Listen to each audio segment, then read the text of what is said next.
Hello everyone, welcome to the class. So today we will discuss about theories of the leadership. So एक ही class में हम अब सारी theories को complete करेंगे और start करते हैं सबसे पहले what is leader. लीडर के बारे में थोड़ा सा हम समझ लेते हैं क्योंकि इससे questions आ जाते हैं assertion reason में इसीलिए. So leader is a innovator and the creator whereas manager is a commander. So यहाँ पर leader हमेशा innovate करते हैं नई नई चीज़ों को आपको कोई भी किसी भी तरीके से प्रेशराइज नहीं करते हैं लीडर्स का काम ये होता है कि वो कोई ना कोई इनोवेशन में इन्वॉल्व हों और नए नए चेंजेस को लेकर आए बट मैनेजर्स हमेशा कमांड करते हैं मैनेजर्स ये चाहते हैं कि उनके जो सबॉर्डिनेट्स हैं वो उनके हिसाब से काम करें next is leader can not be the manager but opposite is possible the manager is more than the leader सो यहाँ पे लीडर मैनेजर नहीं बन हो सकते कभी भी बट हाँ हम ये देख सकते हैं कि जो मैनेजर हैं वो ज़्यादा वैल्यूएबल हैं और ज़्यादा इन्वॉल्व रहते हैं as compare to the leader ठीक है so leader does what is right हमेशा लीडर ये चाहते हैं कि क्या सही है where as the lead manager things makes the right things हमेशा मैनेजर क्या कहेंगे कि चीज़ों को सही करने की कोशिश करेंगे ठीक है लीडर हमेशा सही डायरेक्शन प्रोवाइड करते हैं leader deals with the changes where as manager plans to change the plan for a change so leader यहाँ पर चेंज के लिए ही डील अप करते हैं वो चाहते हैं नए नए चेंजेस हों बट मैनेजर हमेशा प्लान करते हैं पहले खुद से और देन उसके बाद वो अपने सबॉर्डिनेट्स को कहते हैं a leader gives direction to do something where as the manager plans for everything what is that is to be done so leader यहाँ पे डायरेक्शन प्रोवाइड करते हैं to their subordinates and manager यहाँ पर पूरा कुछ प्लान करते हैं कि किस तरीके से चीज़ें होंगी लीडर एनकरेजेस पीपल लीडर हमेशा एनकरेज करते हैं पीपल को वेयर एज मैनेजर कंट्रोल करते हैं लोगों को मतलब अपने एम्प्लॉयज़ को आई होप कि ये चीज़ आपको क्लियर है नेक्स्ट अगर मैं बात करती हूँ लेजिस्फेयर लीडर्स कौन से होते हैं लेजिस्फेयर लीडर्स वो होते हैं और बेसिकली जो हमेशा सुपरविजन तो चाहते हैं बट हाईली ट्रेंड और एक्सपीरियंस एम्प्लॉय को वो minimum requirement of supervision provide करते हैं दैट मीन्स यहाँ पर ज़्यादा कोई भी सुपरविजन लीडर्स यहाँ पर प्रोवाइड नहीं करते हैं वो ये कहते हैं कि एम्प्लॉयज़ अपने हिसाब से काम कर सकते हैं ठीक है या अगर हम बोले फॉलोअर्स अपने हिसाब से काम कर सकते हैं ज़्यादा सुपरविजन को वो ट्रीट नहीं करते हैं नेक्स्ट ऑटोक्रेटिक में तो फुली आपका जो लीडर्स होते हैं वो फुली आपके साथ इन्वॉल्व रहते हैं और वो जो वही करते हैं जो वो मतलब वो ये चाहते हैं कि जो भी वो डिसीजंस ले वो मैनेज एम्प्लॉयज़ उनकी बात सुने और पूरी तरीके से होल्ड करके चलते हैं कंट्रोल करके चलते हैं ठीक है नेक्स्ट इज पार्टिसिपेटिव लीडर्स वो होते हैं जो हमेशा डिसीजन मेकिंग प्रोसेस में हमेशा कंट्रीब्यूशन चाहते हैं अपने एम्प्लॉय से ठीक है पार्टिसिपेशन में एम्प्लॉयज़ प्रॉपरली पार्टिसिपेट करते हैं कंट्रीब्यूट करते हैं डिसीजन मेकिंग स्किल्स में राइट सो उसको हम कहते हैं participative leaders what is transactional leaders क्या होते हैं जो सिर्फ और सिर्फ रिवॉर्ड्स पे बिलीव करते हैं और punishment reward and punishment that means कि अगर आप अच्छा काम कर रहे हो तो आपको रिवॉर्ड मिलेगा और अगर आप गलत कर रहे हो कुछ भी ऑर्गेनाइजेशन में तो आपको पनिशमेंट मिलेगा सो ये सिर्फ एक ही कॉन्सेप्ट पे चलते हैं रिवॉर्ड एंड पनिशमेंट वाले कॉन्सेप्ट्स पे ठीक है और जो पुराना चलता आ रहा है उसी के बेसिस पे वो डील अप करते हैं ना कि कोई चेंजेस करते हैं नेक्स्ट इज ट्रांसफॉर्मेशनल लीडर्स वो होते हैं जो कि हमेशा इनोवेशंस चाहते हैं ज़्यादा से ज़्यादा इनोवेशंस चाहते हैं और वो ये कहते हैं कि हमें नई नई चीज़ों को इनोवेट करना चाहिए नए नए चेंजेस लेकर आने चाहिए ऑर्गेनाइजेशन में for the betterment of the organisation of course as well as यहाँ पे वो एनकरेज भी करते हैं अपने एम्प्लॉयज़ को कि हेल्दी कल्चर बिल्डअप रहे ठीक है ग्रेट मैन थ्योरी क्या होता है लीडर्स का ग्रेट मैन थ्योरी मतलब जो ऑलरेडी पर्सन्स जो ग्रेट लीडर्स हैं इन द पास्ट जैसे कि अलेक्जेंडर द ग्रेट हो गया जूलियस सीजर हो गया नेपोलियन हो गया ठीक है अब्राहम लिंकन हो गए so these are the leaders जो ऑन मतलब बाय बर्थ ही लीडर्स हैं ठीक है और उनके अंदर बाय बर्थ ही क्वालिटीज़ हैं जो कि ट्रूली डिफाइन करती हैं तो ग्रेट मैन लीडर्स वो होते हैं नेक्स्ट अब हम बात करते हैं कुछ थ्योरीज के ऊपर सो सबसे पहला पॉइंट आ जाता है कंटिजेंसी थ्योरी और the situational theory contingency theory क्या होता है that is the success of a leader does not depends upon the qualities and the traits of the behavior of a leader alone so that means contingency में ये होता है कि हमेशा ऐसा नहीं है कि सारे ही सिचुएशंस एक साथ ही एक जैसे ही डील अप करे। फॉर एग्जांपल आपको कोई इशू है, तो हर एक इशू का अपना एक सोल्यूशन होता है, ठीक है। तो उसमें ही यही बोला है कि कंटीजेंसी मतलब कि हर एक लीडर को जैसे जैसे सिचुएशन होती है उसके अकॉर्डिंगली वो बिहेवियर उनका चेंज हो जाता है, ठीक है। इसमें अगर हम देखते हैं तो लीडर एग्जिबिट्स करते हैं अपने स्किल्स, ट्रेड्स, बिहेवियर को, because the same style of the functioning may not suitable for the different situation. वही मैंने कहा कि हर एक सिचुएशन अलग है और हर एक सिचुएशन का अपना अलग फंक्शनिंग होगा, ठीक है। मतलब हम सारी सिचुएशन को, सारे प्रॉब्लम्स को एक ही पॉइंट से या एक ही स्टाइल से सॉल्व नहीं कर सकते हैं। हर किसी को अपना अपना तरीके से सॉल्व करना होता है, ठीक है। सो यहाँ पे बहुत सारी थ्योरीज भी हैं सिचुएशनल में। अगर हम देखें, फेल्डर थ्योरी हो गया, हाल्सन ब्लेंचर्ड हो गया, सिचुएशनल थ्योरी हो गया, लीडर मेंबर एक्सचेंज थ्योरी हो गया, पाथ गोल हो गया, लीडर पार्टिसिपेशन मॉडल हो गया, जो कि अब हम डिस्कस करने वाले हैं। बहुत ही इंपॉर्टेंट थ्योरीज है। तो पहली थ्योरी आ गई आपकी फेडलर model. Fedler model was the first person to develop the comprehensive model of the contingency theory in 1967. So ये ध्यान रखना है, फेडलर ने पहली कॉम्प्रिहेंसिव मॉडल को डिफाइन किया था, कंटिजेंसी थ्योरी को डिफाइन किया था, कब? 1967 में। एंड इस थ्योरी में बेसिकली यही बताया गया है कि जो भी इफेक्टिव परफॉर्मेंस होगी ना ऑर्गेनाइजेशन की या ग्रुप की, वो लीडर ही अडॉप्ट करते हैं, ठीक है। लीडर का कंट्रोल होता है इसमें, राइट। अब हम बात करते हैं इसमें तीन चार पॉइंट्स की। जो तीन पॉइंट्स होते हैं, पहला पॉइंट है लीडर मेंबर रिलेशन, जिससे क्वेश्चन आता भी है आपका कि फेडलर में यहाँ पे सिचुएशन फैक्टर्स क्या क्या हो सकते हैं। तो लीडर मेंबर रिलेशन हो गया। Next is task structure and the position power. So leader member relation मतलब लीडर और मेंबर का, एम्प्लॉयज का रिलेशन कैसा है, वो चीज। टास्क, टास्क मतलब यहाँ पर सिर्फ और सिर्फ आपको टास्क को कंप्लीट करना है स्ट्रक्चर्ड फॉर्म में, ठीक है। Next is position power. So यहाँ पर जो लीडर्स होते हैं वो अपनी पोजीशन को शो ऑफ करते हैं, जैसे कि अगर वो चाहे तो फायर कर सकते हैं, हायर कर सकते हैं, डिसिप्लिन, प्रमोशन, सैलरी को इंक्रीज करना, डिक्रीज करना, मतलब वो अपने पोजीशन को यूज करते हैं। सो तीन पॉइंट्स यहाँ पर हमने सिचुएशन में पढ़ा, फेडलर में पढ़ा, ठीक है। नेक्स्ट जो थ्योरी है वो आपकी है हेल्सन ब्लेंचर्ड की। हेल्सन ब्लेंचर्ड में, ब्लेंचर्ड ने चार लीडरशिप स्किल्स को डिफाइन किया था on the basis of the task और on the basis of the like leaders, ठीक है। सो अगर हम बात करते हैं इस पर्टिकुलर पॉइंट की, तो पहला पॉइंट है आपका डेलीगेटिंग लीडर्स, डेलीगेटिंग स्टाइल्स।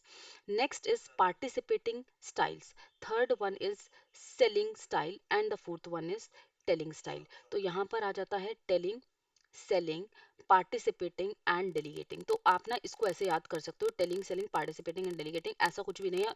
आप ऊपर नीचे पॉइंट्स को कर सकते हो, कोई सिस्टमैटिकली यहाँ पर नहीं याद करना है, ठीक है। तो हेल्सन ब्लेंचर ने चार लीडरशिप स्टाइल्स को डिफाइन किया था। तो यहाँ पर अगर हम देखते हैं डेलीगेटिंग, डेलीगेटिंग में मतलब आ जाता है लो टास्क और लो रिलेशनशिप, ठीक है। दोनों ही यहाँ पर टास्क भी लो है और रिलेशनशिप भी लो है, सो दैट मीन्स इसको हम 1-1 बोल सकते हैं, ठीक है। नेक्स्ट पार्टिसिपेटिव, पार्टिसिपेटिव में आ जाता है low task and high relationship. Task तो लो रहेगा बट रिलेशनशिप हाई रहेगा, मतलब 1-9, राइट। सेलिंग मतलब हो गया high task and high relationship. Best हो गया high task and high relationship, relationship भी हाई रहेगा और टास्क भी हाई रहेगा। एंड टेलिंग का मतलब हो जाता है, दैट मीन्स कि आपका हाई टास्क रहेगा, रिलेशनशिप लो रहेगा, दैट मीन्स 9-1, ठीक है। तो अगर मैं बेस्ट की बात करती हूँ तो selling is the best style, अगर हम हेल्सन ब्लेंचर्ड के थ्योरी में पढ़ते हैं तो, ठीक है। क्योंकि यहाँ पे टास्क भी बेटर है और रिलेशनशिप को भी हाई इंपॉर्टेंस दिया गया है, ठीक है। अभी यहाँ पर आप देखो, मैंने यहाँ पे participating, selling, delegating and telling के बारे में भी बताया है। जो मैंने अभी आपको जस्ट बताया, इसको मैंने फिगर आउट कर दिया है आप सभी के लिए, सो दैट आपके लिए बहुत इजी हो जाए अंडरस्टैंड करना, ठीक है। चलिए आप लोग इसको एक बार पढ़ लेना, ठीक है, बहुत इंपॉर्टेंट है ये भी, टास्क का, task ability and all, right. So यहाँ पे relationship, relationship low and high, low and high, ठीक है। तो हाई रिलेशनशिप हो जाएगा और टास्क यहाँ पर लो हो जाएगा, ठीक है। सेम अगर मैं सेलिंग की बात करती हूँ तो 9-9 हाई, हाई रहेगा, मतलब हाई रिलेशनशिप भी है और एबिलिटी भी है और टास्क भी है, ठीक है। डेलीगेटिंग में क्या आ जाता है, लो तो आपका रिलेशनशिप रहेगा और टास्क आपका हाई रहेगा, राइट। सॉरी, लो रिलेशनशिप और लो ही टास्क रहेगा। एंड टेलिंग में आपका क्या हो जाता है, टेलिंग इज रिलेशनशिप आपका हाई, लो एंड टास्क आपका हाई, राइट। आई होप कि आपको ये चीज भी क्लियर है, जो मैंने अभी यहाँ पर आपको बताया वही है, सेम टू सेम, क्लियर। चलिए अब हम बात करते हैं वेरी इंपॉर्टेंट थ्योरी की। Next theory is LMX theory. आप सभी ने सुना होगा LMX theory, that means leader member exchange theory. Leader member exchange theory में तीन ही स्टेप्स को हमने डिफाइन किया है। सबसे पहला होता है role taking, role making and routinisation. So role making, role taking and routinisation को हम समझ लेते हैं। पहला स्टेप आ जाता है रोल को लेना, रोल को टेक करना, ठीक है। तो इसमें क्या होता है, मेंबर्स ज्वाइन कर लेते हैं टीम को और लीडर्स इवेलुएट करते हैं एबिलिटीज और टैलेंट्स को सभी मेंबर्स के लिए, ठीक है। सो उसको हम कहते हैं रोल टेकिंग, राइट। अभी हम बात करते हैं रोल मेकिंग की। रोल मेकिंग क्या हो जाता है, जब हम रोल को डिफाइन करते हैं। लीडर मेंबर एक्सचेंज थ्योरी में सेकंड स्टेप जो हो जाता है वो हो जाता है role making. That means followers and the leaders are involve in unstructured and the informal negotiations में वो इन्वॉल्व होते हैं, and the role of the member and the benefits they receive in return is decided. तो जो हम role को बना रहे हैं उसका बेनिफिट्स आपको ऑलरेडी डिसाइडेड रहता है, ठीक है, क्योंकि आप रोल को मेक कर रहे हो, स्ट्रक्चर्ड फॉर्म में अनस्ट्रक्चर्ड फॉर्म में आप डिफाइन कर रहे हो, एंड देन आपका रोल बन रहा है। एंड रूटीनाइजेशन मतलब आप रूटीन में ला रहे हो उस पर्टिकुलर रिलेशनशिप को, relationship between the managers and the followers from the form or routine. So social exchange हो जाता है, सोशली एक्सचेंज रिलेशनशिप को किया जाता है लीडर्स और मेंबर्स के बीच में, तो वो हो जाता है रोल रूटीनाइजेशन, रूटीन में आ गए फिर, ठीक है। Next is leadership grid. Grid model is very important. Managerial grid model आप सभी ने पढ़ा होगा। मैनेजरियल ग्रिड मॉडल किसने दिया था, ब्लैक एंड माउंट ने। So Robert Black and Jane Mount ने दिया था 1960 में। मैनेजरियल ग्रिड भी कहते हैं हम इसको और लीडरशिप ग्रिड भी कहते हैं इसको। तो इसमें दो ही पॉइंट्स के बारे में बात की गई है, concern for the production and concern for the people. So improvise में हम हमेशा ध्यान रखेंगे 1-1। अभी मैं इसके बारे में बताऊंगी। अगर मैं बात करती हूँ प्रोड्यूस और पेरिश का मतलब हो जाता है 9-1, middle of the road is 5-5, country club is 9-1 and team is 9-9। अब हम इस फिगर को देखते हैं।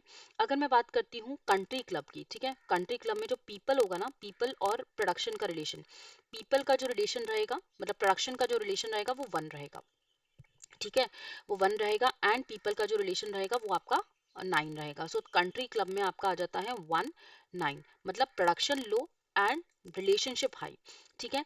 टीम सबसे अच्छा रहता है, दैट मीन्स 9-9, हाई प्रोडक्शन और हाई आपका कंसर्न रहता है, प्रोडक्शन भी है और पीपल से कनेक्ट भी है, ठीक है। नेक्स्ट इम्प्रोवाइज में दोनों ही लो हैं। अगर मैं पीपल की बात करूं, रिलेशनशिप की बात करूं, वो भी लो है, और प्रोडक्शन है वो भी लो है, ठीक है। प्रोड्यूस और पेरिश, पेरिश स्टाइल की बात करती हूँ, प्रोड्यूस और पेरिश स्टाइल की बात करते हैं तो ये उल्टा हो जाएगा 9-1। मतलब यहाँ पर जो प्रोडक्शन होगा ना वो आपका हाई होगा एंड रिलेशनशिप आपका लो हो जाएगा। आई होप कि ये चीज क्लियर है, बहुत इंपॉर्टेंट है।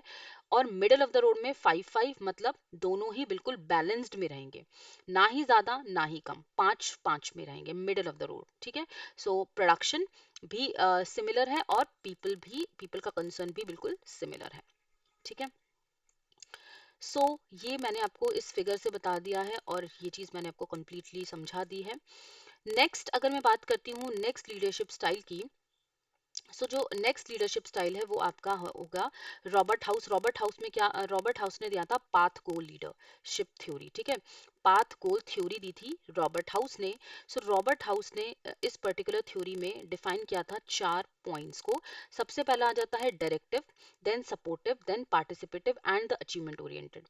तो यहाँ पर भी वही चीज चलेगी, दैट मीन्स कि ये जो डायरेक्शन है ना, डायरेक्शन डिफाइन करता है this style is same as the task oriented. Task मतलब यहाँ पर आपका टास्क तो बिल्डअप होगा लेकिन रिलेशनशिप आपका डिफाइन नहीं होगा क्योंकि डायरेक्शन प्रोवाइड हो रहा है ना, ठीक है।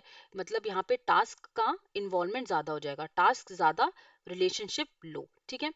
सपोर्टिव में क्या हो जाएगा, supportive is similar as the people oriented. That means यहाँ पे आपको सपोर्ट मिल रहा है लोगों से। दैट मीन्स अगर मैं यहाँ पे बात करती हूँ टास्क, टास्क आपका लो हो जाएगा, रिलेशनशिप आपका हाई हो जाएगा, ठीक है। पार्टिसिपेटिव में आपका हो जाएगा डिसीजन मेकिंग एंड इसमें आप कंसल्ट कर सकते हो अपने सबॉर्डिनेट से, इंपॉर्टेंट डिसीजंस के टाइम पे आप प्रॉब्लम्स को सॉल्व आउट भी कर सकते हो, रिजॉल्व भी कर सकते हो।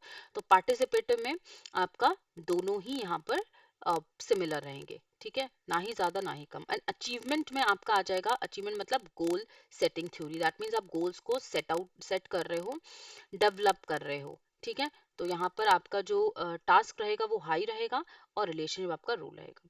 आई होप कि आपको ये चीज़ भी क्लियर आउट हो गई है, बिकॉज इसमें आपको समझ आना चाहिए directive, supportive, participative and achievement oriented, और सभी के पॉइंट्स आपको टिप्स पे याद होने चाहिए।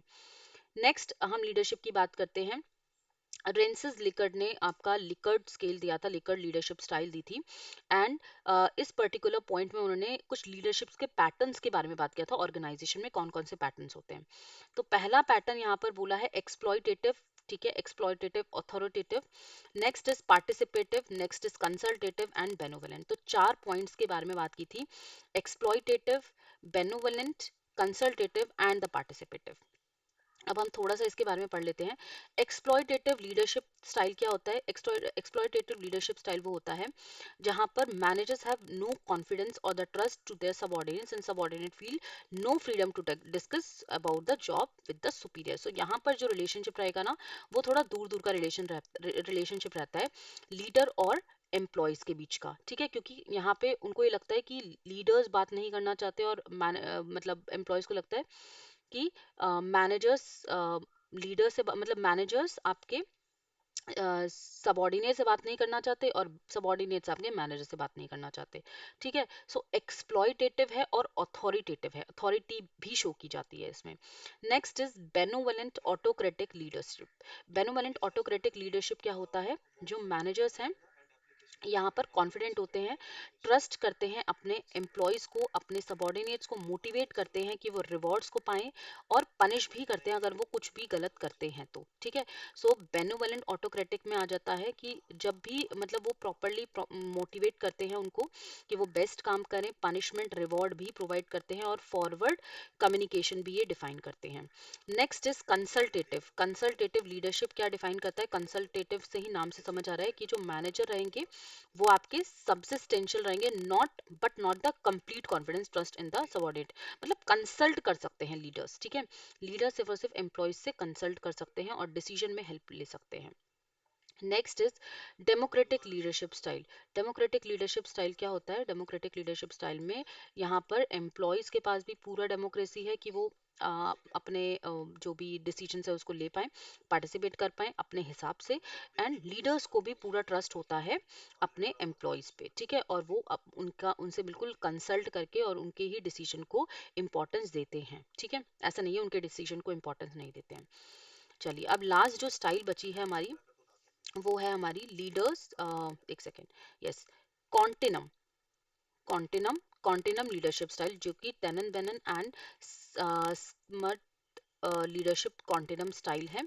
और आपको ये पता होना चाहिए कि ये आपका जो मैकग्रिगोर का सपोजिशन था ना, मतलब एक्स एंड वाई थ्योरी, उसका बिल्कुल अपोजिट है। Boss centred is theory x of course, and यहाँ पर वाई का हो जाएगा आपका subordinate and leadership centred leaders, ठीक है। अब हम इसमें चार पॉइंट्स को पढ़ते हैं, इनको चार पॉइंट्स को क्या क्या पढ़ते हैं? Tell, sell, consult and join. तो पहले तो टेल किया जाता है, दैट मीन्स आपको इम्प्लीमेंट किया जाएगा, आप डिसीजंस को चूज कर सकते हो, आप प्रॉब्लम्स को आइडेंटिफाई कर सकते हो, ठीक है। अनाउंस किया जाता है आपके सबॉर्डिनेट्स को कि आप प्रॉपरली उसमें पार्टिसिपेट करो, मतलब डिसीजन में लो, ठीक है। उसके बाद सेलिंग। सेलिंग मतलब कि decision is choosing by the manager, not he understand that there will be a some amount of the resistance from those he's faced the decision and therefore makes the effort to persuade them and to accept। तो यहाँ पर selling हो रहा है। याद है selling में क्या था?